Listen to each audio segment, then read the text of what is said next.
चतुराई और बुद्धि के सही इस्तेमाल के लिए बीरबल के किस्से खूब मशहूर हैं। बादशाह अकबर के ऊपर आई मुसीबतों को बीरबल हमेशा चुटकियों में सुलझा देते थे। सिर्फ असल जिंदगी की परेशानी ही नहीं, बल्कि बादशाह के सपनों की गुत्थियों का जवाब भी बीरबल के पास होता था। ऐसा ही एक किस्सा है बादशाह के अजीब सपने का। आइए आपको सुनाते हैं पूरी कहानी। एक बार की बात है जब बादशाह अकबर गहरी नींद से अचानक उठ गए और फिर रात भर सो नहीं सके। वो बहुत परेशान थे क्योंकि उन्होंने अजीब सा सपना देखा था, जिसका मतलब वो समझ नहीं पा रहे थे। उन्होंने देखा कि उनके एक के बाद एक सारे दांत गिरते चले गए और आखिर में सिर्फ एक ही दांत बचा। इस सपने से वह इतने चिंतित हुए कि उन्होंने इसके बारे में सभा में चर्चा करने के बारे में सोचा। अगले दिन सभा में पहुंचते ही अकबर ने अपने विश्वसनीय मंत्रियों को सपना सुनाया और सभी से राय मांगी। सभी ने उन्हें सुझाव दिया कि इस बारे में किसी ज्योतिष से बात करके सपने का मतलब समझना चाहिए। बादशाह को भी यह बात सही लगी। अगले दिन उन्होंने दरबार में विद्वान ज्योतिषों को बुलवाया और अपना सपना सुनाया।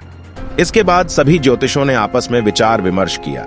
फिर उन्होंने बादशाह से कहा, जहां पनाह, इस सपने का एक ही मतलब निकलता है कि आपके सभी रिश्तेदार आपसे पहले ही मर जाएंगे।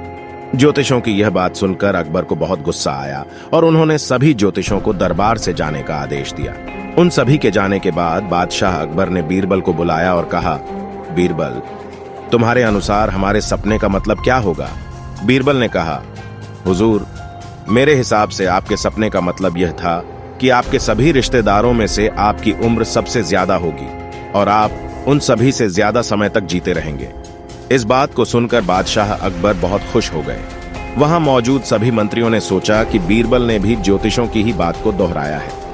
इतने में बीरबल ने उन मंत्रियों से कहा कि देखो, बात वही थी, बस कहने का तरीका अलग था। बात को हमेशा सही तरीके से सामने रखा जाना चाहिए।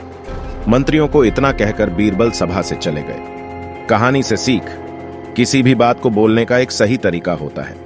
विचलित करने वाली बात को भी सही तरीके से कहा जाए तो उसका बुरा नहीं लगता। इसी वजह से बात को हमेशा सही तरीका और सलीके से रखा जाना चाहिए।